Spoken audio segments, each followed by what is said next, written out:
Hi friends, நம்ம விஜய் மல்லி ஸ்டோரியில் வந்து கடைசி கிளைமேக்ஸ், அதாவது வந்து கோட் சீக்வன்ஸோட கிளைமேக்ஸ் வந்துட்டு ரொம்ப இன்ட்ரெஸ்டிங்காக போகணும் அப்படிங்கறதுக்காகவே இந்த விஷயங்கள் பண்ணுறதா இருக்குது அப்படின்னு சொல்லலாம். என்ன மாதிரி அப்படின்னு பார்த்தீங்கன்னா, ஃபஸ்ட்டு தேவச்சனாக்கு செக் பாயிண்ட் வச்சாங்க. அடுத்தது வந்து பார்த்தீங்கன்னா மனோகர் தான் இப்போ வந்து அடுத்த லெவலில் நிற்கிறாரு. ஸோ அவர் கோர்ட்டுக்கு வருவாரா வரமாட்டாரா அப்படிங்கிறது தான் பெரிய கொஸ்டின் மார்க்கில் போயிட்டுருக்கு. என்ன தான் வந்தாலும் அவங்க கையில் வந்துட்டு அவங்க ரியலான ஆதாரத்தை சேமித்து வைக்கலை. அதாவது வந்து விஜய் தான் இந்த கொலையை பண்ணலை அப்படிங்கறதுக்கான கரெக்டான ஆதாரம் அவங்க கையில் இல்லாததுனால இப்போ வந்து பார்த்தீங்கன்னா ரஞ்சிதாவோட வாயும் கலரதான் செய்யணும். அண்ட் தென் மனோகர் கையில் ஏதோ ஒரு ஆதாரம் மாட்டியிருக்கும் அப்படின்னு தான் எதிர்பார்க்கப்படுது. ஏன்னா வந்து எப்போ பார்த்தாலும் அவங்க மனோகர் தான் சொல்கிறாங்க.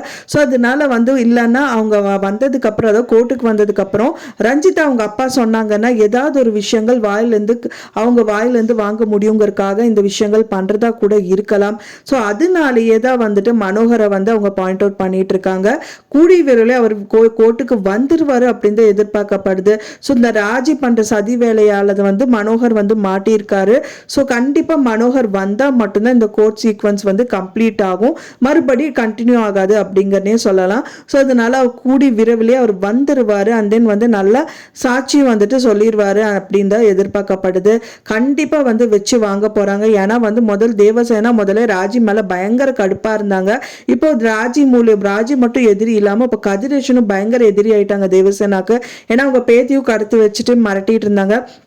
ஸோ இதெல்லாமே ப்ரூவ் பண்ணிட்டு விஜய் வந்து ரிலீஸ் ஆக போகிறாங்க அப்படிங்கிற டயத்தில் வந்து கண்டிப்பாக தேவசேனா வந்து என்னையும் நிறைய த்ரெட்டன் பண்ணிட்டு இருந்தாங்க. எனக்கும் வந்து லஞ்சம் கொடுத்தாரு.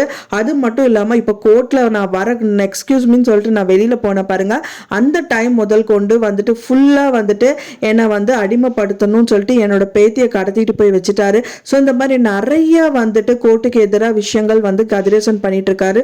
ஸோ கண்டிப்பாக அவருக்கு தண்டனை வாங்கி கொடுக்கணும் அப்படின்னு கண்டிப்பாக தேவசேனா நிற்பாங்க. ஸோ அதுக்காக தான் நம்ம எல்லாருமே வெயிட் பண்ணிட்டு இருக்கோம்.